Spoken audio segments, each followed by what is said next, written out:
Hey everyone, welcome to the PC Handyman. Today we are going to discuss a little bit about Azure Data Factory and how to set up the Azure DevOps Git repository. Before getting started, the things that you need would be an Azure subscription. It can be either a free account. Once you sign up for Azure, you get $200 credit. If you have exhausted your $200 credit, you can convert that to a pay as you go model, wherein you pay for the services that you use. And then you can have a Azure DevOps account, which is free, and you need to make sure that you have the default directory of the Azure subscription. Okay, that is how you log in. And then you should be aware a little bit about the Azure portal and how to create resources, because for this tutorial I have already created few resources that we are going to use. Okay, so the idea of this tutorial is you create a new Azure Data Factory and then you associate Azure DevOps Git repository to it, because in the future I would like to show a CI/CD tutorial of how to deploy Azure Data Factory using Terraform and Azure DevOps. Okay, so this is the first video that you need to be aware before you go any further. Okay, so in this tutorial we are going to copy data from a CSV file into an SQL Server table. So the CSV file is located in Azure Blob Storage. Okay, and then we are going to load that into a SQL Server table that is located on a Azure SQL database. Okay, and all the connection string are maintained in a Azure Key Vault, so that we don't hard code anything and we don't keep our username and passwords as clear text anywhere. So it's safer. Okay, so let's get started. So this is the Azure portal. You basically go to portal.azure.com and this is the portal you see. So you must be already aware what is a resource group. So basically you can group all your resources together and place them in a single folder. So that is a resource group. So I created a resource group for this demo, which is ADF Terraform demo, and then I created few resources inside that. So the main thing is the key vault, wherein all the secrets are maintained. So the first one you see is the key vault, and then we have the CSV file stored in a Azure storage account, the blob storage, which is the third one you see, and then you have a SQL database, which is the second item you see on the screen. So we are going to load the CSV file, which is located in this storage account, and load that into the table which is located in the Azure SQL database.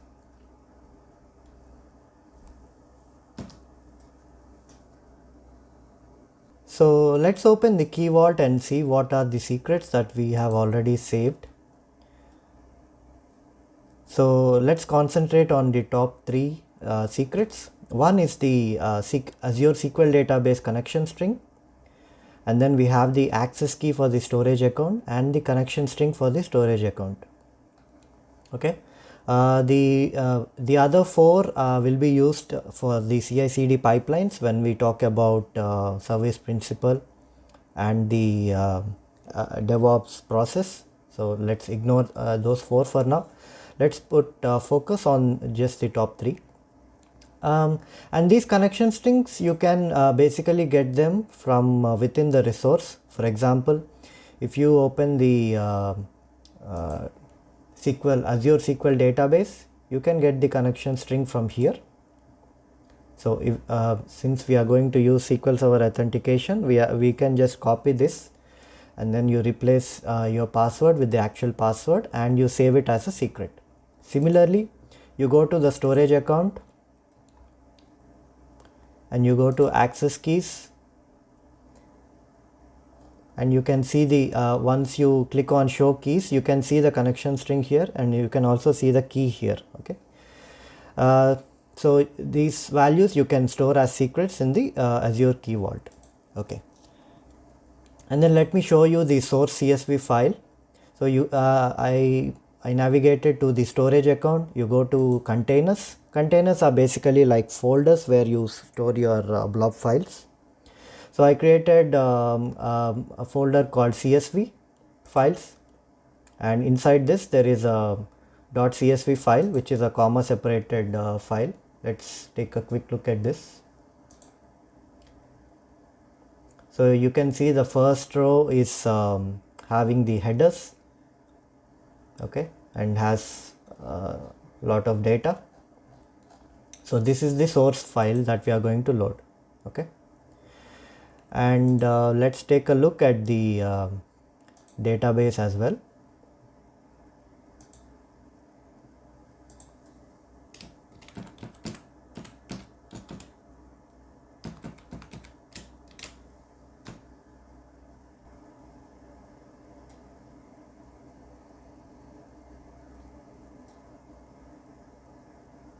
Okay, I believe the database is offline because it is automatically set to pass after a bit of inactivity. Let's go and start the database.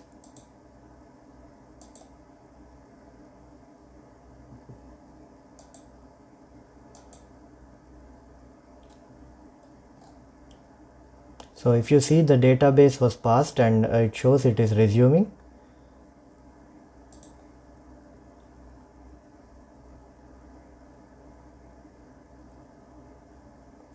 Okay, once you see this, it means that the database is online. Let's try to log in again.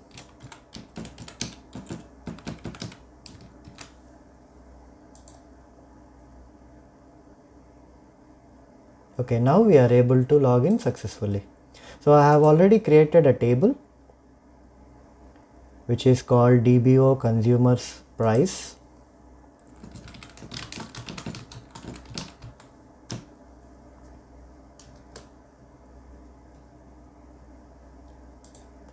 Let's select the top 10.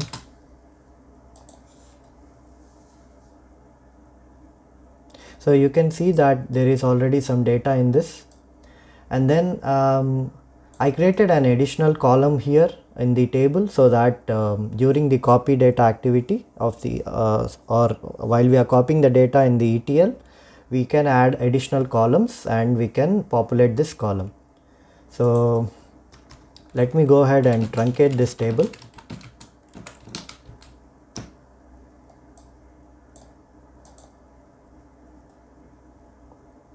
Okay.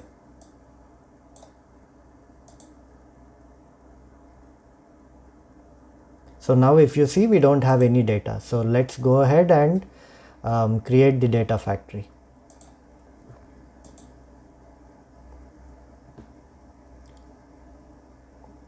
So let's go to our resource group. We click create. We type data factory. Select data factory and we click on create.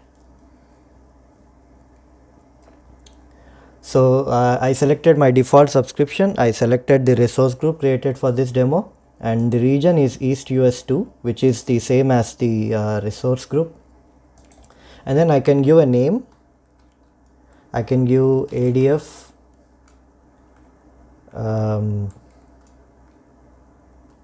PCH demo. PCH is the PC Handyman, which is my channel. So the name of the data factory is ADF PCH demo. Okay, and go to next. We can configure the Git repository after we create the data factory, which is somewhat better. Okay, because in that case you can have like a drop down to select the project and repo names and all that. So let's select configure Git later. Networking, we are going to have this as public endpoint. We want it to be accessible from outside my virtual network. So we selected as public endpoint.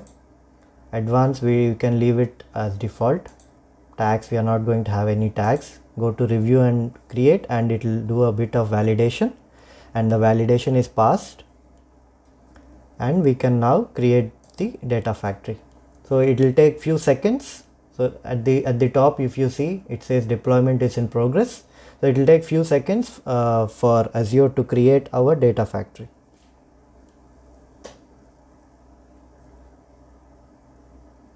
So you can see that the deployment is succeeded, and you can click on go to resource here. So now you can see that the ADF PCH demo data factory is created. Okay. So if we want to go to the go inside the data factory to create our ETL pipelines, we need to click on open here.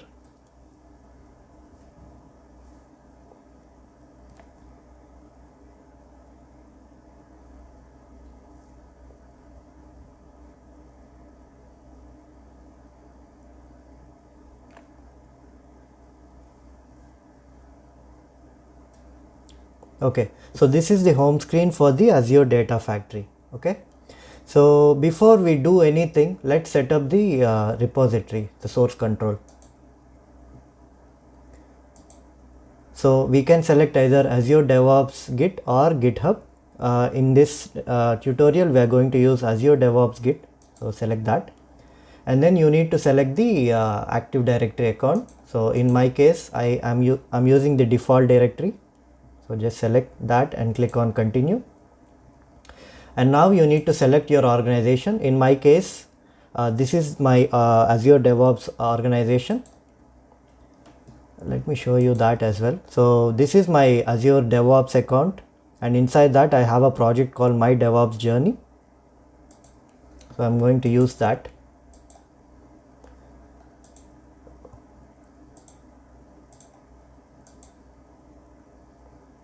So it's going to create a new repository called My DevOps Journey, and then the collaboration branch will be main, and then you need to have a publish branch which contains the ARM templates which you are going to use for deployments in the future. So this is by default. Whenever you publish your data factory, ARM templates get created in this ADF_publish branch. Okay. You don't want to import anything, so leave it like that. So click on apply. The import existing resource is if that repository already has some ADF related components, they will get imported into this existing data factory. In our case, we don't have anything there, so we can just uncheck that. Okay. Now if you see, so we need to set up the working branch. We are going to use main. When you're collaborating with a team, you want to have like a branch. The developer has to make all changes in that particular branch, and then you need to do a pull request to merge with the main branch. So for now, I'm the only one working on this, so I can do all the changes directly in the main branch. Okay, fine. So if you see the Git is configured, you can see those details here under Git configuration. So let's go to other, let's click on pipeline, and we are going to create a new pipeline. We can give a name for our pipeline. We can give CSV to SQL. As much as possible, try to avoid spaces. You can use other characters, but try to avoid spaces. That's like a programming standard. Okay. So once you create the property, once you update the property, you can just save. So you can see every time you click save, the changes will be saved in the Git repository. So what we are going to do is we are just going to copy data. So drag and drop this activity here, and you can give a name here.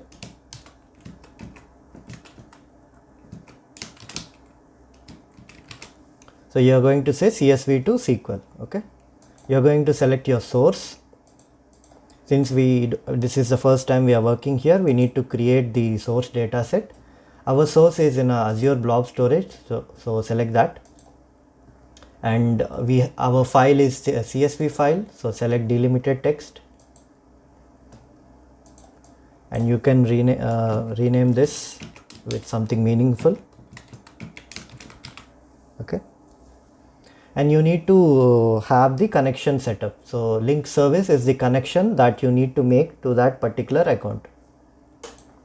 So since we don't have anything, we are going to connect to Azure Blob Storage. So let's connect through. You have two options here. Okay, let's go through all the options available. You have a default Azure provided integration runtime. So that is auto resolve integration runtime. If you have your own on-prem servers wherein the compute infrastructure is dedicated to do the ETL process, you can set up that as a self-hosted integration runtime. In this case, I'm going to use the Azure integration runtime, so you can leave that as default. Authentication method, you are going to use your account key to be able to access the storage account, so you can just keep it as account key. Okay, you have other methods also, but for this tutorial just account key is sufficient. We are going to use Azure Key Vault. So you need to create a link service to the Azure Key Vault first. So let's do that.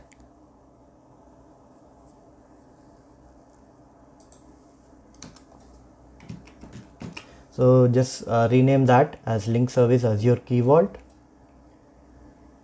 and then you can select the Key Vault here.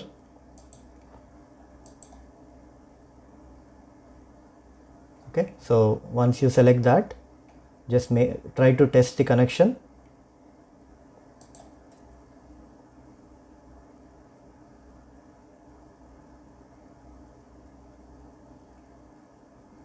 Okay, the connection is successful, so create.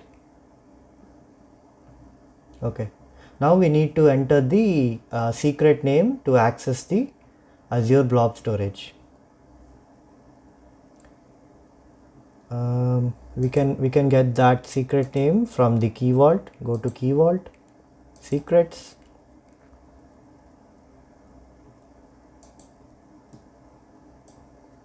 This is the secret name. Use that and try to see if you are able to establish a connection. So the connection failed. Let's see what is the error. Caller was not found on any access policy in this Key Vault. Okay, so this is a new data factory that we created, which is trying to access the Key Vault. Since Key Vault is a secure place wherein you have all your secrets, you need to explicitly give permission to any resource to be able to access the Key Vault. So let's go ahead and do that. What we are going to do is we are going to go to access policies on the Key Vault. Okay, so if you see, our data factory currently does not have access to the Key Vault since it is something new. So let's go ahead and add that. Since I'm going to use just the secrets, I'm selecting just the secrets, and under select principal, you need to give the data factory name. Okay, select, add. Make sure you need to click save, otherwise it won't be saved. If you see, you can see here, and you need to click on save. Okay, so the Key Vault has been successfully updated. So let's try to establish connection again. Okay, if you see, the connection is successful. So create. So now we can go ahead and select our file. It's under CSV folder, CSV files folder, and .csv files. Just select that. Import schema, just leave it as default. Okay, we have the first row as the header, so make sure you select that.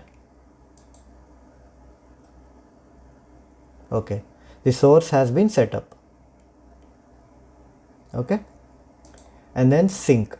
Sync is the destination connection.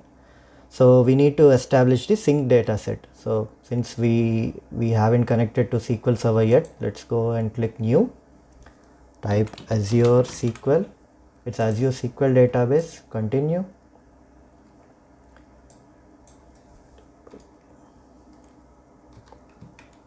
Always try to use meaningful names so that it's easier for you to refer in the future. Create a new link service to the SQL server.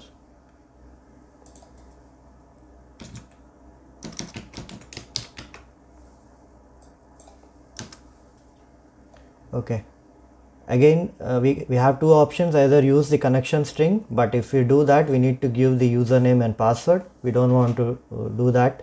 So use Azure Key Vault, use the already established Azure Key Vault link service and give the secret name.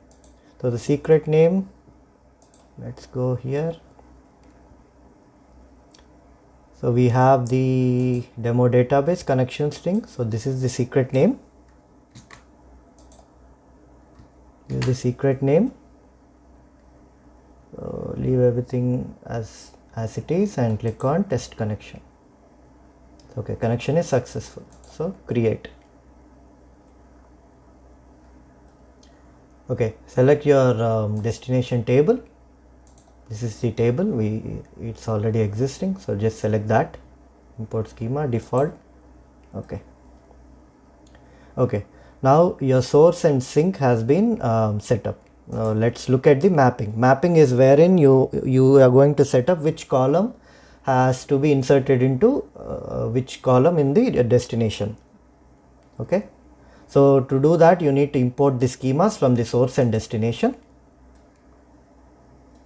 Okay, so I use the same column names in the destination table, so everything has been mapped directly. But if you see, there is an additional column in the destination table.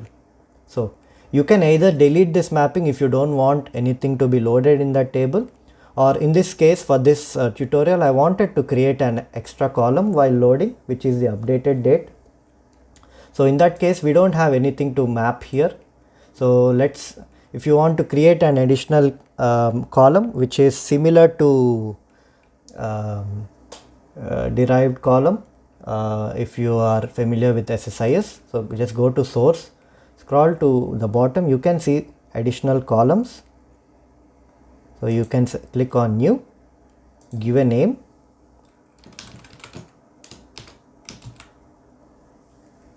And the value, you can select a few options. One is a custom, which is something fixed. You can use the file name or the particular column name as the input to the destination. In our case, I'm going to add dynamic content. So we can use, what I want to add is the updated time, which is the current date time stamp.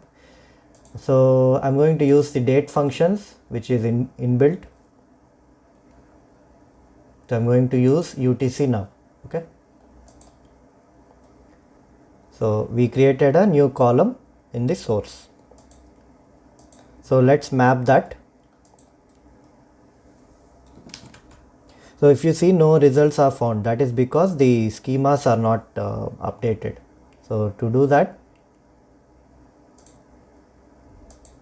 let's click on import schemas again.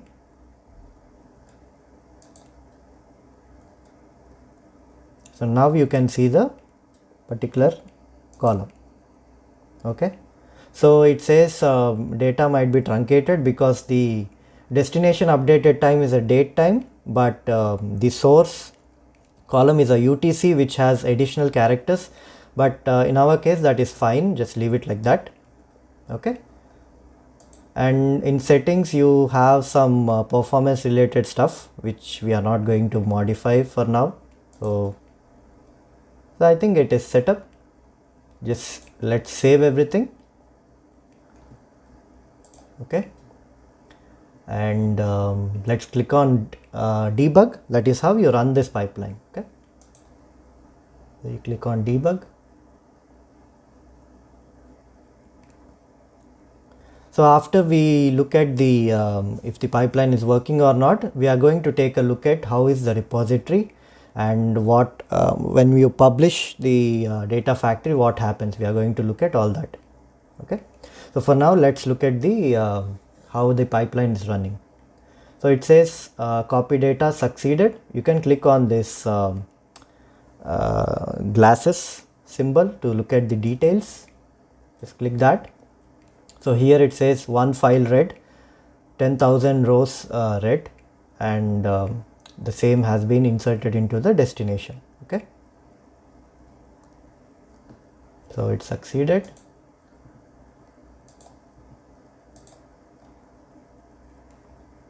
Let's go to the destination table and let's look at if the data has been loaded or not.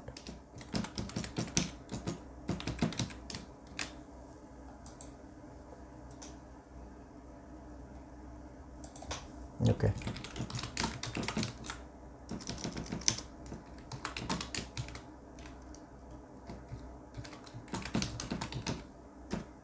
So look at how many rows have been inserted. So you can see 10,311 rows have been inserted. Also, let's look at the data, how it looks.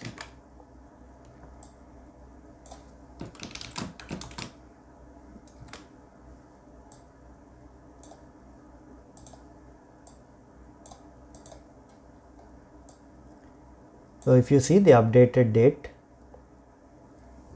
column has also been populated. Okay, so if you want to truncate this table every time you want to load it, you can do that. There is an easy option here.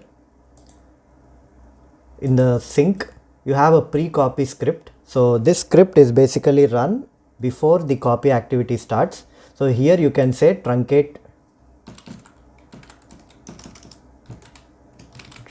table dbo dot consumers underscore price, and what happens is the table gets truncated before it is loaded. Okay, so we finished the pipeline setup. Let's take a look at how is the repository now.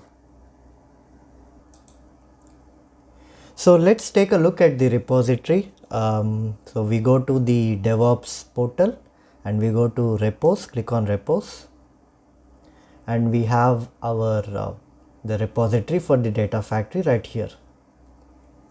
So since if you remember, we set up the Git configuration like this.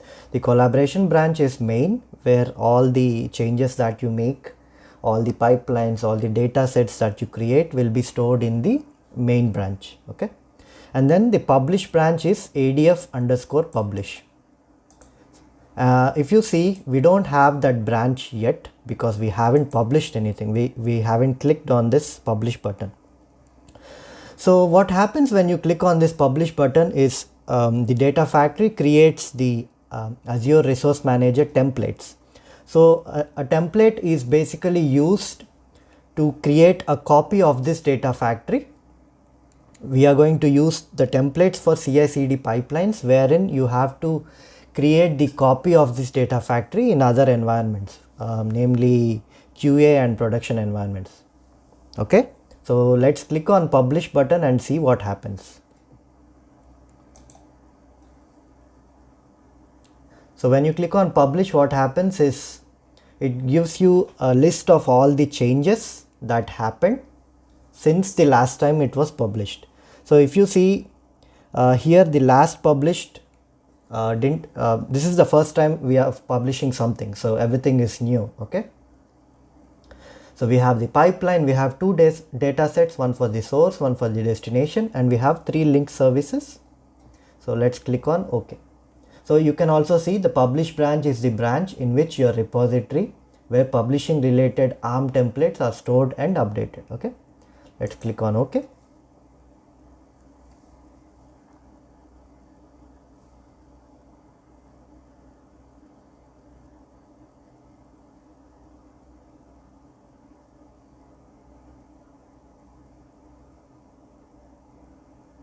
So it is still publishing. Okay, now publishing has completed. Okay, so now if you see, you should be able to see a new branch. Let's refresh this page.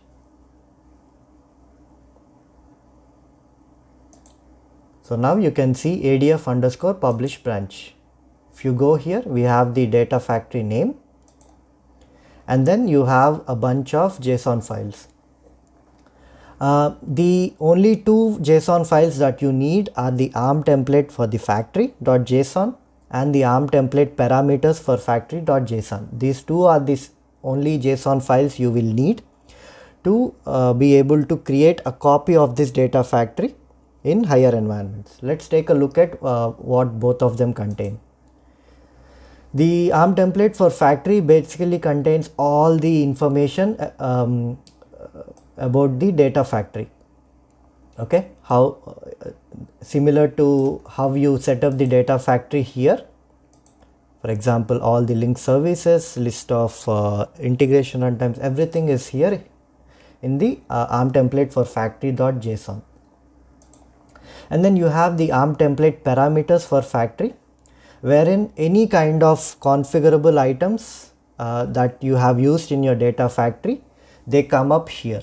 So in this case, we have 4 parameters. One is the factory name. So you can actually modify the value here. So when you create a copy of the data factory, you're going to deploy that with a different name. Okay. And then you have the Key Vault URL. You can for example, if you are going to deploy in QA and you have a different Key Vault for with QA secrets, you are going to use the QA URL. And then similarly you have the different connection strings. Okay, so this is how the ADF publish branch looks like. In future videos we are going to set up the DevOps CI/CD pipelines to deploy Azure data factories, and exclusively you are going to see how to do that using Terraform. Okay, I hope this tutorial had been useful to you. If you like the video, please like it, share it, and subscribe to my channel. So I'll be back with the next part of the tutorial, which is the CI/CD pipelines. Thank you so much.